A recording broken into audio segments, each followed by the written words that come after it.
Good morning बच्चों। आज हम पढ़ेंगे महाराजा सवाई जय सिंह के बारे में। आपको पता है जयपुर नगर सवाई जय सिंह ने ही बसाया था। तो इसके जीवन के बारे में हम पढ़ेंगे कि जय सिंह का जन्म 3 सितंबर 1688 ईस्वी को हुआ। जय सिंह द्वितीय के पिता का नाम भीषण सिंह था। शुरू में इसका नाम विजय सिंह व इनके छोटे भाई का नाम जय सिंह था। औरंगजेब ने इनकी योग्यता से प्रभावित होकर इनका नाम जय सिंह एवं इनके छोटे भाई का नाम विजय सिंह कर दिया। 1699 ईस्वी में सवाई जय सिंह के पिता बिशन सिंह की मृत्यु हुई तो सवाई जय सिंह 19 दिसंबर 1699 ईस्वी को आमेर का शासक बना। फिर फरवरी 1707 ईस्वी में औरंगजेब की मृत्यु हो गई तो औरंगजेब के पुत्रों में उत्तराधिकार युद्ध शुरू हो गया। औरंगजेब के 4 पुत्र थे, मौजम, आजम, कामबख्श और अकबर थे। अकबर भारत छोड़कर पारस चला गया था। कामबख्श को राजा बनने की कोई इच्छा नहीं थी। अतः मौजम व आजम दोनों के मध्य 1707 ईस्वी में जाऊद के मैदान में, यानी उत्तर प्रदेश में है जाऊद, तो जाजू के मैदान जो उत्तर प्रदेश में युद्ध हुआ, उस समय सवाई जय सिंह ने इस युद्ध में भाग लेते हुए आजम का साथ दिया। मौजम ने सवाई जय सिंह के भाई विजय सिंह को अपनी ओर मिला लिया। इस युद्ध में मौजम की विजय हुई। जीतने के बाद मौजम ने सर्वप्रथम अपना नाम बहादुर शाह प्रथम रखा। विजय सिंह को आमेर का शासक बनाया गया और आमेर का नाम इस्लामाबाद और बाद में मोमिनाबाद कर दिया गया। आमेर के शासक सवाई जय सिंह और मारवाड़ के शासक अजीत सिंह को बहादुर शाह ने सूबेदार नियुक्त किया। अमर सिंह द्वितीय ने शर्त रखी कि सवाई जय सिंह मेरी पुत्री चंद्र कुंवरी के साथ शादी करे तो उसका पुत्र ही आमेर का आगामी राजा बने। जय सिंह ने शर्त मान ली और इसे देबारी समझौता भी कहा जाता है। तो बच्चों, देबारी समझौता इस शादी के विवाद से संबंधित है कि जिस चंद्र कुंवरी ने चंद्र कुंवरी के लिए शर्त रखी तो अमर सिंह द्वितीय ने जो शर्त रखी थी सवाई जय सिंह को माननी पड़ी और सवाई जय सिंह ने इस कुंवर जो चंद्र कुंवरी है इसके साथ विवाह कर लिया। इसको देबारी समझौता कहा जाता है। अमर सिंह द्वितीय आमेर के सवाई जय सिंह व मारवाड़ के अजीत सिंह को सहायता देने को तैयार हो गया। इसका पता जब बहादुर शाह प्रथम को चला तो वह नाराज हुआ। कुछ समय बाद उसने दोनों को माफ कर दिया। भरतपुर रियासत में चूड़ामन ने विद्रोह कर दिया तो रंगीला ने उसे दबाने के लिए 1722 ईस्वी में जय सिंह को भेजा। जय सिंह ने चूड़ामन के भतीजे बदन सिंह को अपनी तरफ मिलाकर चूड़ामन को भरतपुर से खदेड़ दिया। जय सिंह ने बदन सिंह को ब्रजराज की उपाधि व डिग की जागीर दी।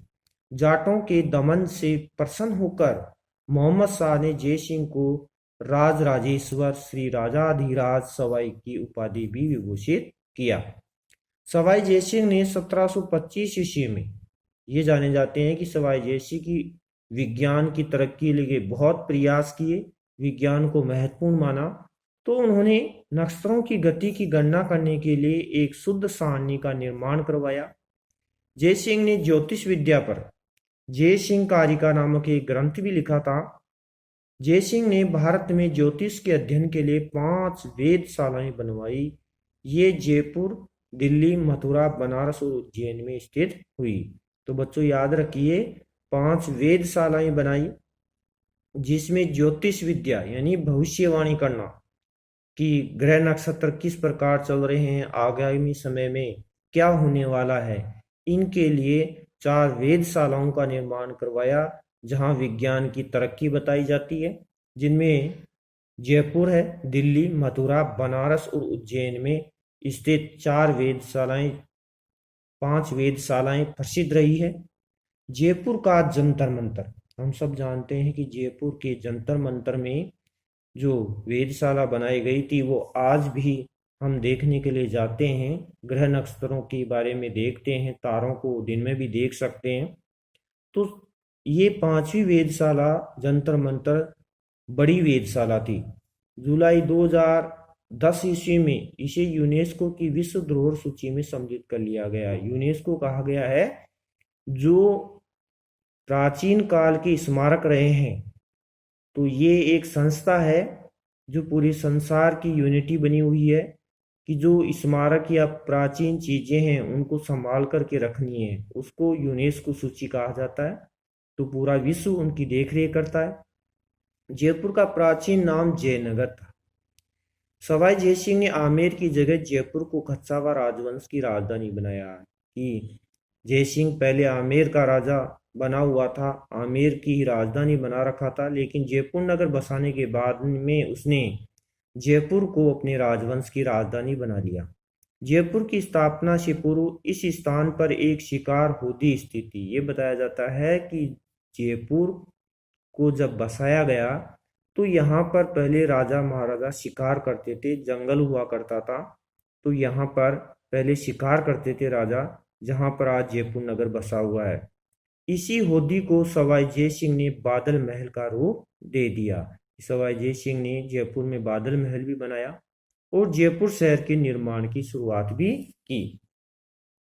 सवाई जय सिंह अंतिम हिंदू शासक था जिसने 1740 ईस्वी में कई यज्ञ करवाए। यज्ञ करने वाले ब्राह्मणों के रहने के लिए सवाई जय सिंह ने जल महलों का निर्माण भी करवाया था। कि जयपुर का जल महल प्रसिद्ध है। जल महल उन लोगों के लिए रहने के लिए होता था जो ब्राह्मण यज्ञ करवाते थे, और यज्ञ करवाने के बाद में वो जल महलों में रहते थे। यानी कि ऐसे महल बनाए गए जिसके चारों ओर पानी भरा हुआ है, जैसे अपने जयपुर में बना हुआ है जल महल, जिसके चारों ओर बरसात का पानी भरता है और उसके बीचों बीच में महल बना हुआ है। 21 सितंबर 1743 ईस्वी में रक्त विकार से जय सिंह की मृत्यु आमेर में हो गई। ये जीवन काल बताया जाता है सवाई जय सिंह के बारे में। जय सिंह ने विज्ञान में बहुत ही विकास करने के लिए प्रयास किए। अब नेक्स्ट जो दिया गया है आप इस मानचित्र से देख सकते हैं। देखिए जंतर मंतर जयपुर की जो सौर वेधशाला है, सवाई जय सिंह के द्वारा निर्मित इस वेधशाला का निर्माण जय सिंह ने करवाया था। आज भी लोग और पर्यटक देखने के लिए इस वेधशाला को आते हैं। नेक्स्ट है अमर सिंह। अमर सिंह भी जाने माने राजा महाराजाओं में से जाने जाते हैं। अमर सिंह तलवारबाजी में निपुण थे। तो देखिए अमर सिंह जोधपुर के महाराजा रहे। अमर सिंह राठौर के जीवन के बारे में पढ़ेंगे। जोधपुर के महाराजा गज सिंह के 3 पुत्र थे। बड़ा अमर सिंह, दूसरा जसवंत सिंह व तीसरा अचल सिंह, जो कि बचपन में ही मर गया था। अमर सिंह राठौर पराक्रमी व निडर था। उसके पास उसी के स्वभाव के कई राजपूत युग जमा हो गए। गज सिंह ने अनारा नामक पासवान के बहकावे में आकर अमर सिंह को राज्याधिकार से वंचित कर देश से निकाल दिया था। अमर सिंह राठौड़ मुगल बादशाह की सेवा में जा पहुंचा। उसकी बहादुरी से प्रसन्न होकर शाहजहां ने उसे राव की उपाधि भी प्रदान की थी। एक बार की घटना है कि अमर सिंह तलवारबाजी में निपुण था, राजपूत था, लेकिन तलवार वह किसी भी प्रकार से अपने पास रखता है। तो देखिए उस घटना के बारे में। एक बार अमर सिंह राठौर 15 दिनों तक मुगल दरबार में अनुपस्थित रहा, बिना कहीं अनुपस्थित रहा। बादशाह शाहजहां ने उससे उसकी अनुपस्थिति का कारण पूछा तो अमर सिंह ने स्वाभिमान के साथ उत्तर दिया कि केवल शिकार के लिए गया था, अतः दरबार में नहीं आ सका। इस तक जुर्माना अदा करने की बात है, मेरी तलवार ही मेरी है। तो जुर्माने को वसूल करने के लिए बख्शी सलावत खां को जब उसके पास भेजा कि जुर्माने के लिए तो मेरे पास तलवार ही है और मेरे पास देने के लिए कुछ भी नहीं है, तो जलावत खां तलवार लेने के लिए गया तो अमर सिंह ने जुर्माना देने से इनकार कर दिया। बाद में अमर सिंह को तुरंत हाजिर होने का आदेश भिजवाया। अमर सिंह राठौड़ ने आदेश का पालन किया और दीवाने खास में पहुंचकर बादशाह का अभिवादन किया। वहां पहुंचते ही दरबार में उपस्थित सलावत खान ने उसको गंवार कहा। यह शब्द अमर सिंह सुन न सका और सलावत खां पर आक्रमण कर उसके सीने में तलवार उतार दी। इसके बाद अमर सिंह ने बादशाह शाहजहां पर आक्रमण कर दिया, किंतु शाहजहां बच गया, क्योंकि बेचारा शाहजहां भयभीत था, डरा हुआ था। और बादशाह जनाना महलों में भाग गया, जहां औरतें रहती थी वहां भाग गया शाहजहां, जिसके कारण से बच गया, क्योंकि अमर सिंह राजपूत था, वो जनाना महलों में नहीं जाता था। अमर सिंह के साले अर्जुन गौड़ ने इनाम के लालच में धोखे से अमर सिंह पर आक्रमण कर उसे मार दिया। यह सुनकर अमर सिंह के सरदारों और सैनिकों में खून उबाल हो गया, और उन्होंने इसी समय दिल्ली जाकर शाहजहां के जो दरबार था, इस्तान लाल किले के बुखारा द्वार से प्रवेश कर दिया राजपूतों ने। तो राठौड़ों की संख्या मुगलों की सेना के सामने नामात्र की थी, इसलिए सभी राठौड़ लड़ते हुए वीर गति को प्राप्त हुए। यानी अमर सिंह जब मारा गया तो अमर सिंह के साथी उसके बचाने के लिए, उससे बदला लेने के लिए शाहजहां के महलों में आक्रमण कर दिया। तो मुगल सेना के सामने राठौड़ सेना कमजोर थी, सारे राजपूत मारे गए। लाल किले के बुखारा द्वार को उसी दिन ईंटों से बंद करा दिया गया, और उसी दिन से वह द्वार अमर सिंह के फाटक के नाम से प्रसिद्ध हुआ। तो बच्चों इसे याद करना है, 1 नंबर का प्रश्न बनता है कि अमर सिंह का फाटक क्यों प्रसिद्ध है। यह फाटक अनेक वर्षों तक बंद रहा, परंतु 1809 ईस्वी में जॉर्ज स्टील नामक अंग्रेज अफसरों के आदेश से उसे खोला गया। ये थी अमर सिंह के जीवन काल की गाथा। अब नेक्स्ट है मराठों का इतिहास। देखिए, मराठा दक्षिण भारत के, जो आप सभी जानते हो, महाराष्ट्र राज्य के लोगों को मराठा कहा जाता है। ये कद में छोटे होते हैं, लेकिन मजबूत और काठा शरीर होता है इन लोगों का। हम ये भी सुनते हैं कि दक्षिण भारत में, महाराष्ट्र में अधिक से अधिक आंदोलन हुए हैं। तो देखिए विस्तार से, मराठा शिवाजी वहीं के थे। मराठा शक्ति का उत्कर्ष किसी एक व्यक्ति का कार्य न होकर एक विशेष समय में उत्पन्न हुई अस्थायी परिस्थितियों का ही परिणाम था। भारत के पश्चिम दक्षिण भाग में स्थित दक्कन के पठारों को संप्रति महाराष्ट्र के नाम से जाना जाता है, कि दक्षिण भारत को महाराष्ट्र के नाम से जानते हैं।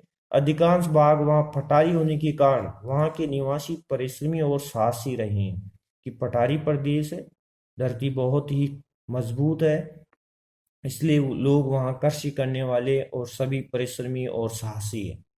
मराठा कहे जाने वाले महाराष्ट्रवासी अधिकतर छोटे कद के होते हैं और मजबूत शरीर वाले होते हैं। गुरिल्ला युद्ध में कुशल होते हैं। गुरिल्ला युद्ध कहते हैं कि जिस तरह से गोरिल्ला आपने देखा है, गोरिल्ला बहुत भारी होता है शरीर से, वह दौड़ नहीं सकता, तो गोरिल्ला पेड़ के पास छुपा रहता है और अचानक शिकार पर आक्रमण कर देता है। वैसे ही महाराष्ट्रवासी लोगों की दिनचर्या रही है कि वे किसी को भी मारना है या किसी पर आक्रमण करना है तो वे अचानक आक्रमण करते हैं छुप करके। इसको कहते हैं गोरिल्ला युद्ध।